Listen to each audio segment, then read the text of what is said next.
คนทุกท่านทุกคนไว้แล้วกันว่าการที่เราจะเชื่อจะฟังอะไรก็แล้วแต่หรือจะทำอะไรก็แล้วแต่ขอให้มีความเชื่อมั่นในตัวเราเองอย่าไปเชื่อคนอื่นคนเราเนี่ยมันชอบเชื่ออะไรกันง่ายๆข่าวลือมันเยอะ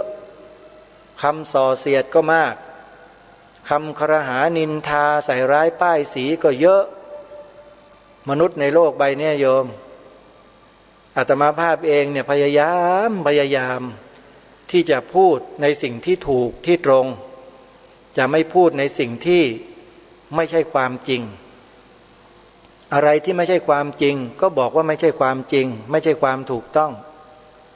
ชาติบ้านเมืองของเรามีรากเหง้ามีที่มาที่ไปพวกเราต้องรักษาเผ่าพันธุ์ของความเป็นไทยของเราเนี่ยเอาไว้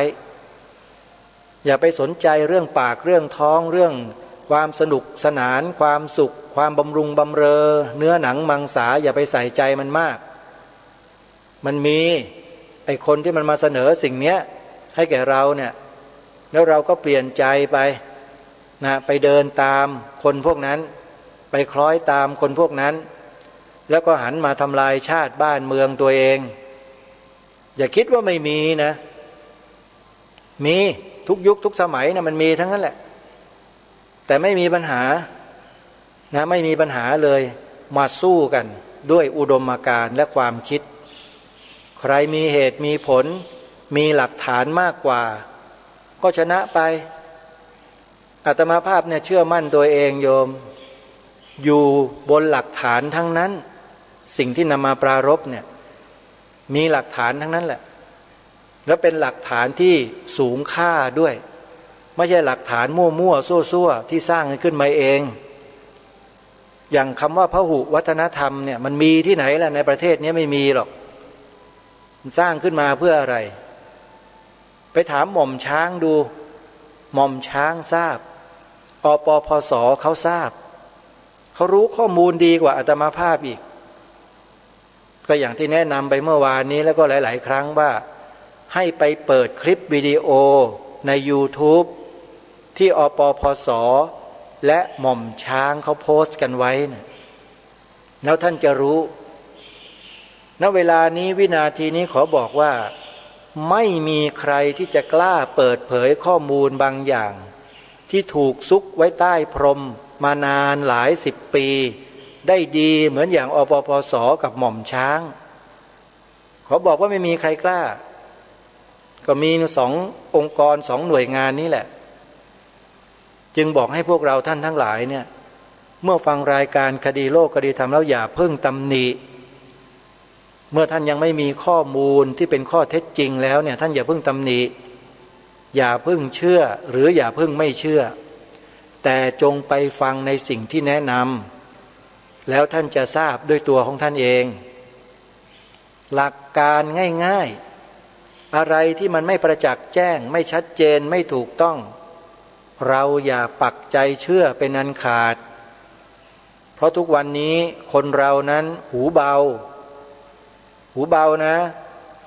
อาตมาภาพไม่ได้กล่าวหาเราเป็นความจริงคนซุบซิบนี่เชื่อกันจังเลยแต่พูดโป้งเหมือนอย่างรายการคดีโลกคดีธรรมนี่ไม่ค่อยเชื่อกันหรอกนี่แหละเขาเรียกว่าคนหูเบาไม่รู้ไปเชื่ออะไรเชื่อใครที่ไหนก็ไม่รู้มันน่าคิดไหมล่ะทั้งที่บอกอยู่ประจำว่าอาตมาภาพไม่ได้คิดขึ้นเองนะสิ่งที่พูดเนี่ยองค์พระมหากษัตริย์ตรัสไว้พระราชทานไว้แล้วทรงกระทำเป็นแบบอย่างเอาไว้แล้วให้พวกเราเนี่ยดำเนินรอยตามให้ทำกัน3 ข้อนี่แหละเป็นการบ่งบอกถึงจิตสำนึกของเราด้วยว่ามีความจงรักภักดีจริงหรือเปล่าง่ายๆรายการคดีโลกจะทำไม่ทำอะไรให้มันยุ่งยากหรอกสรุปประมวลมาแล้วก็ลงตรงนี้ทำกันให้ได้นะฮะ3 ข้อมีอะไรบ้างหลายคนก็อยากจะฟังอีกสักรอบหนึ่งเรามีปากกันทุกคนใช่ไหมที่ผ่านมาเนี่ยจนอายุป่านนี้ใช้ไปพูดอะไรกันอยู่พูดคำนี้บ้างพูดเพื่อชาติคือคำว่าพ พระพุทธศาสนา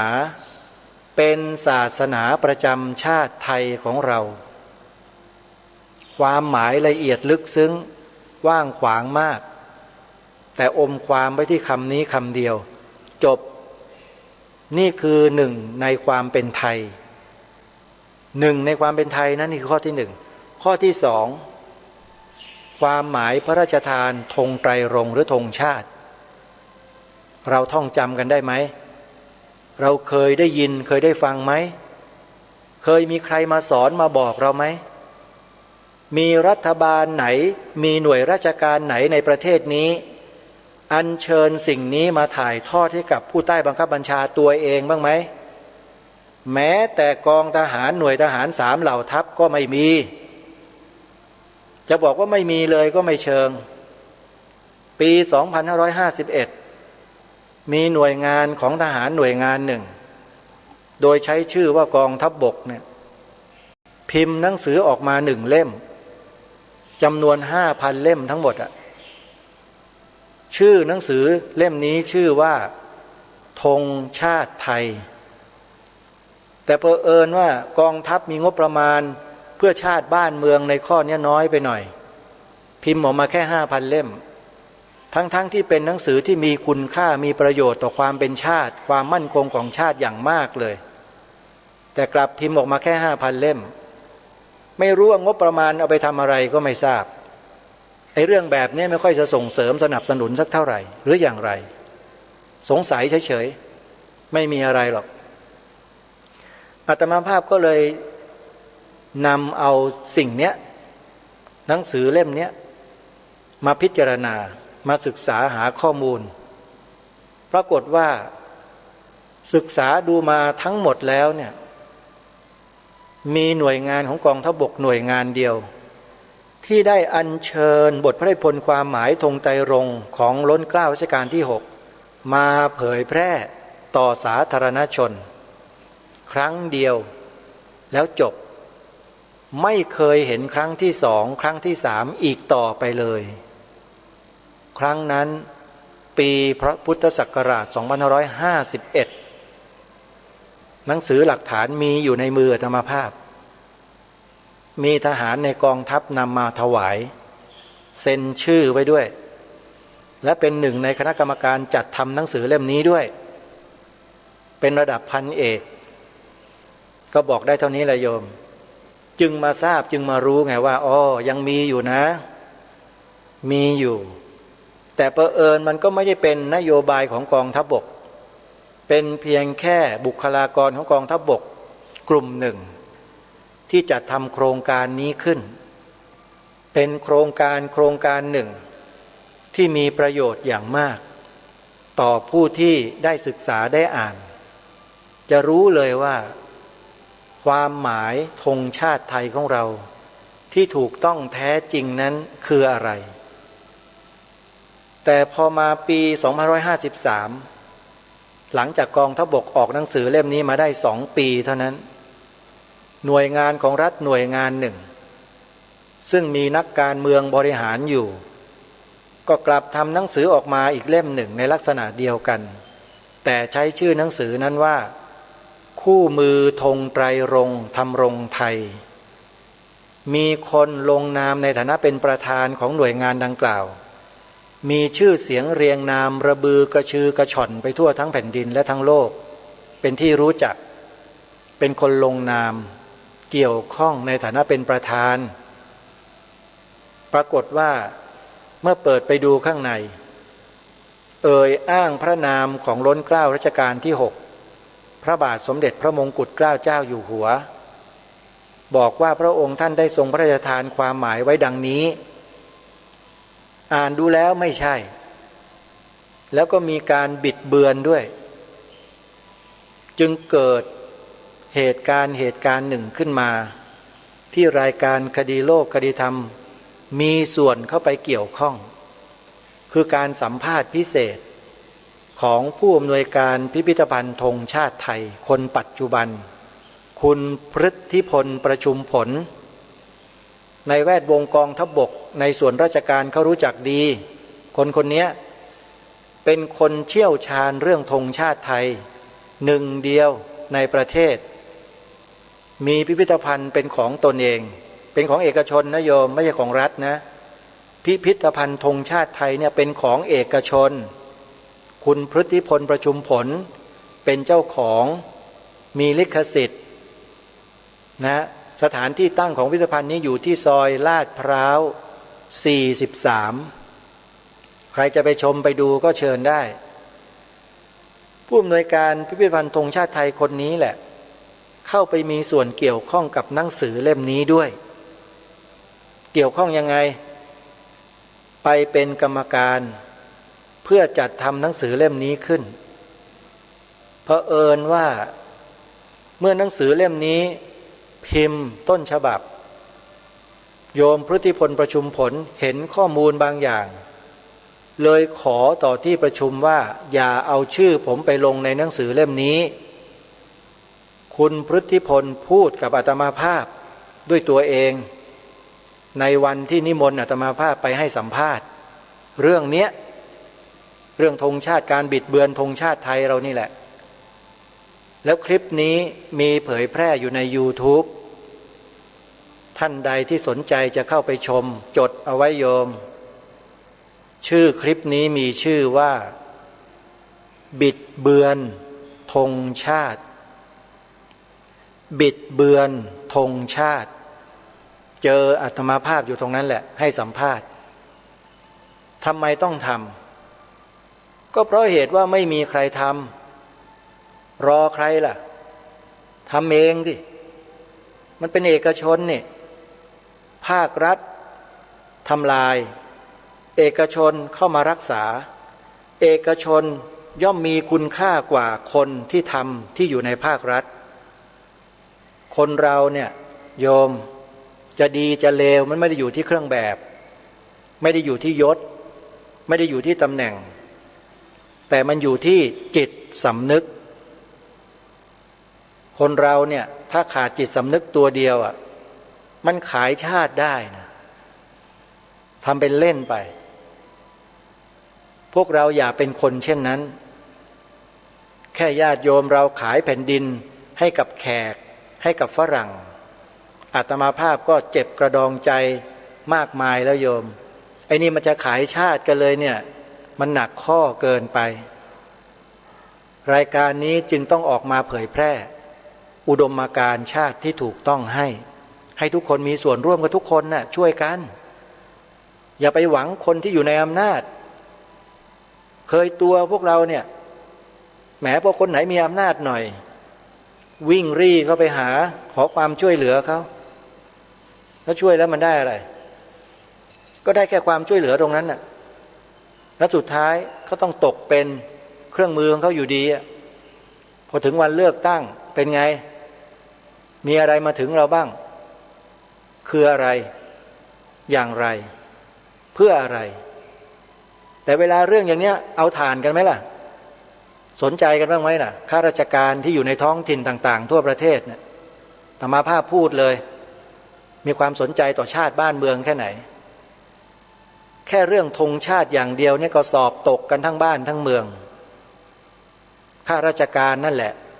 จะต้องเป็นผู้นำประชาชนในเรื่องนี้ตั้งแต่ผู้ใหญ่บ้านขึ้นไปนั่นน่ะนี่คือสิ่งที่เป็นจิตสำนึกพื้นฐานที่ต้องมีกันทุกคนโดยเฉพาะข้าราชการต้องมีมากกว่าประชาชนธรรมดาทั่วไปจะปฏิเสธไม่ได้เลยถ้าปฏิเสธเท่ากับตัวเองนั่นแหละบกพร่องและไม่ใช่บกพร่องธรรมดาด้วยนะบกพร่องในความจงรักภักดีต่อสถาบันพระมหากษัตริย์ด้วยเพราะสิ่งที่องค์พระมหากษัตริย์พระราชทานให้ไว้เนี่ยให้ไว้เพื่อให้พวกเราปกป้องรักษาเทิดทูนช่วยกันเผยแพร่ช่วยกันถ่ายทอดให้พี่น้องคนไทยลูกหลานไทยของเราต่อไปไม่ใช่มาโยนทิ้งโยนขว้างกันเหมือนทุกวันนี้ไม่ยกย่องแล้วก็ยังเหยียบย่ำกันอีกด้วยเหมือนอย่างที่หนังสือที่กล่าวมาเมื่อสักครู่นี้ไอ้คู่มือธงไตรรงค์ธรรมรงค์ไทยนั่นน่ะไปดูชื่อสิคนที่เป็นประธานจัดทำน่ะใครลอยนวลลอยหน้ากันอยู่ทุกวันเนี่ย ถ้าอยากรู้ข้อมูลก็ไปดูในคลิปบิดเบือนธงชาติไปดูในนั้นแล้วจะเห็นภาพแล้วลองไปหาอ่านดูแล้วกันนะฮะเรื่องนี้คุณพฤทธิพลประชุมผลผู้อำนวยการพิพิธภัณฑ์ธงชาติไทยคนปัจจุบันเขายอมไม่ได้จึงได้นิมนต์อาตมาภาพเนี่ยไปที่พิพิธภัณฑ์ธงชาติไทยของเขาแล้วก็สัมภาษณ์อาตมาภาพก็ยินดีเป็นอย่างยิ่งแต่กว่าจะไปได้นะนิมนต์ปี56นะโยมแต่ยอมไปปี58พิจารณาอยู่2 ปีถึงจะไปไม่จะไปง่ายๆนะอาตมาภาพเนี่ยแต่ถ้ามีความมั่นใจแล้วไปเลยไปแล้วก็ออกมาในรูปนั้นแหละที่คลิปที่โยมดูกันนั่นแหละทำไมต้องทำเพราะจิตสำนึกไงบอกแล้วไงว่าคนเราเนี่ยมันไม่ได้อยู่ที่เครื่องแบบไม่ได้อยู่ที่ตำแหน่งไม่ได้อยู่ที่ยศ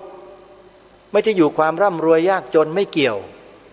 จิตสำนึกมันมีได้ทุกคนมันเป็นคุณสมบัติหรือเป็นสมบัติที่แต่ละคนต้องมีถ้าไม่มีมันก็ขาดคุณสมบัติสิคุณสมบัติอะไรคุณสมบัติของความเป็นคนไทยมันขาดใช่ไหมอย่าไปหลงคารมใครเชียวนะพวกเราเนี่ยหลงคารมคนอื่นง่ายเกินแล้วก็ละทิ้งอุดมการณ์ชาติตัวเองกันไปหมดจึงมารื้อฟื้นพวกเราทุกคนเนี่ยให้กลับมายืนอยู่บนจุดของเรานี่ยืนให้มั่นคงตั้งมั่นด้วยอุดมการณ์ที่แน่วแน่รักษาความเป็นชาติของเราเอาไว้ถึงแม้ว่าสถานีวิทยุกองทัพบกจะตัดคำว่าชาติออกไปจากอินเทอร์ลูดของข่าวต้นชั่วโมงในทุกๆชั่วโมงแล้วก็ตามเปลี่ยนคำว่าชาติไปเป็นคำว่าสาธารณะอาตมาภาพก็แปลกใจมาจนถึงวันนี้แหละว่าคุณไปเปลี่ยนกันได้ยังไงใครไม่รู้เป็นคนไปเปลี่ยนนะลองไปฟังดูกันแล้วกันมีแต่กีรติโชว์ไทม์รายการนี้แหละที่ยังคงยึดมั่นอินเทอร์ลูดของเดิมอยู่สถานีวิทยุกองทัพบกสาระบันเทิงและความมั่นคงของชาติเขายังพูดอยู่นะรายการกีรติโชว์ไทม์ตอนดึกๆนะโยมกองพลทหารม้าที่963ลองไปเปิดฟังสิ AM อาตมาภาพนี่ติดตามฟังนะไม่ใช่ไม่ติดตามพอมีเวลาช่วงกลางคืนช่วงดึกๆเปิดฟังดูนะเดี๋ยวนี้ก็เริ่มนำเอาข่าวในพระราชสำนักพระราชกรณียกิจขององค์พระมหากษัตริย์เนี่ยมาออกเยอะขึ้นแต่ก่อนไม่มีเลยไม่รู้อะไรต่อไม่อะไรกันเดี๋ยวนี้เริ่มมีแล้ว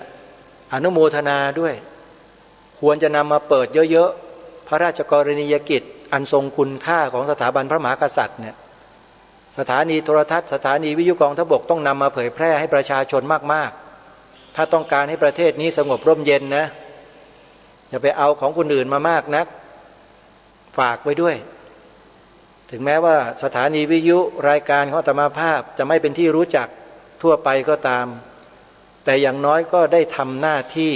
ให้คนไทยเราบางส่วนได้รับรู้รับทราบว่าเราต้องทำอะไรกันต้องช่วยเหลือกันอย่างไรต้องมีอุดมการณ์อันแน่วแน่มั่นคงต่อชาติศาสนาพระมหากษัตริย์กันอย่างไรได้ทำหน้าที่ก็มีความสุขระโยมส่วนใครจะติใครจะชมใครจะว่าใครจะอะไรก็แล้วแต่ไม่ได้ทำให้อาตมาภาพต้องมีความหวั่นไหวอะไรแม้แต่นิดเดียวเพราะไม่ได้ทำเพื่อใครไม่ต้องมาชมไม่ต้องมาติให้มันเหนื่อยไม่มีผลโยมขอบอกว่าไม่มีผลอะไรจะติจะชมยังไงก็ยังทำอยู่อย่างเนี้ยเพราะมันคือหน้าที่ทำหน้าที่เพื่อหน้าที่ไม่ใช่ทำหน้าที่เพื่อตนเองหรือพวกพ้องตนเองไม่มีทำเพื่อประโยชน์ส่วนรวมทั้งหมดประโยชน์ชาติประโยชน์พระพุทธศาสนาประโยชน์ของสถาบันพระมหากษัตริย์ถ้าเราไม่หนักแน่นมั่นคงในข้อนี้นะประเทศเราจะลำบากจริงๆดู3 จังหวัดชายแดนภาคใต้สิท่านว่าสบายไหมนั่นน่ะชาวพุทธอยู่สบายไหมพี่น้องคนไทยเราแท้ๆอยู่สบายไหม อยากให้ประเทศนี้เป็นแบบ3 จังหวัดภาคใต้เหรอถ้าไม่อยากให้เป็นไปดูคลิปของอปพสกับหม่อมช้างนะนั่นแหละข้อมูลอยู่ที่นั่นทั้งนั้นเลยใครเป็นใครหน้าตาแบบไหนชื่อเสียงเรียงนามอะไรทำอะไรกับชาติบ้านเมืองนี้ไว้อปพสก็นำมาเปิดเผยหมดเขากล้าเปิดเผยเราก็ต้องกล้าดูเพราะเขาพูดความจริงนี่เขาว่าอย่างนั้นน่ะอาตมาภาพก็ดูแล้วก็เก็บมาพิจารณาเทียบเคียงกับข้อมูลที่อาตมาภาพมีเห็นรู้มีหลักฐานก็ตัดสินใจเองเชื่อไม่เชื่อมันอีกเรื่องหนึ่งแต่ก็แนะนำให้ทุกคนต้องดูไม่ดูก็ไม่รู้แล้วก็เชื่อมเรื่องราวเชื่อมเหตุการณ์ให้เป็นนะอาตมาภาพดูแล้วไม่ใช่ดูแค่นั้นเชื่อมสถานการณ์ตรงนั้นที่เวลานั้นมันเกี่ยวข้องกับเรื่องนี้เรื่องโน้นเรื่องนั้นกันหรือไม่แล้วเมื่อเกี่ยวแล้วผลมันจะออกมาอย่างไรผลที่เขามุ่งหวังผลนั้นคืออะไรมันมาบรรจบกันตรงเนี้ยแล้วก็สรุปให้พวกเราช่วยกัน3 ข้อที่3เมื่อวานนี้ยังไม่ได้บอกข้อสุดท้ายก็คือให้ทุกคนตัดสินใจกันด้วยตนเองขึ้นทะเบียนเขียนใบสมัครปฏิญาณตนเป็นพุทธมามกะตลอดชีวิตตามรอยเบื้องพระยุคลบาทข้อที่3เนี่ยมีนัยยะหลายอย่างที่จะทำให้ความมั่นคงของชาติบ้านเมืองเกิดขึ้นถ้าเราช่วยกันเป็นหนึ่งเดียวกันด้วยการทำ3 ข้อเหล่านี้อาตมามั่นใจว่าเราจะไม่ตกเป็นเมืองขึ้นของใครตลอดไปเป็นไทยตลอดดีไหมความเป็นอิสระเสรีเนี่ยเขาเรียกว่าความเป็นไทยเนี่ยดีไหมล่ะดีใครๆก็ชอบหรือว่าชอบถูกบังคับกดขี่ข่มเหงรังแกเข็นฆ่า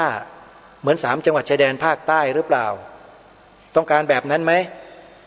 ถ้าไม่ต้องการก็ทำสิฮะช่วยกันทำปลูกฝังลูกหลานเราทำ3 ข้อนี้ให้ปรากฏถ้าเราไม่ทำใครจะทำไม่ต้องไปเกี่ยงงอนแล้วไม่ต้องพูดด้วยว่าโอ้ยคนอื่นเขาทำกันเยอะแยะแล้วเราไม่ต้องไปทำหรอกอย่าพูดคำนี้อย่าให้มีในใจนะแล้วมันจะเสียใจกันในภายหลังขอฝากไว้ช่วงท้ายรายการวันนี้เวลาของรายการหมดท่านสาธุชนต้องขอสมมติยุติรายการไว้แต่เพียงเท่านี้ก่อนไว้พบกันใหม่ในวันต่อไปขอความสุขสวัสดีในธรรมแห่งองค์สมเด็จพระบรมศาสดาสัมมาสัมพุทธเจ้าจงปรากฏเกิดมีขึ้นในจิตใจของท่านผู้ฟังทุกท่านทุกคนเทินขอเจริญพร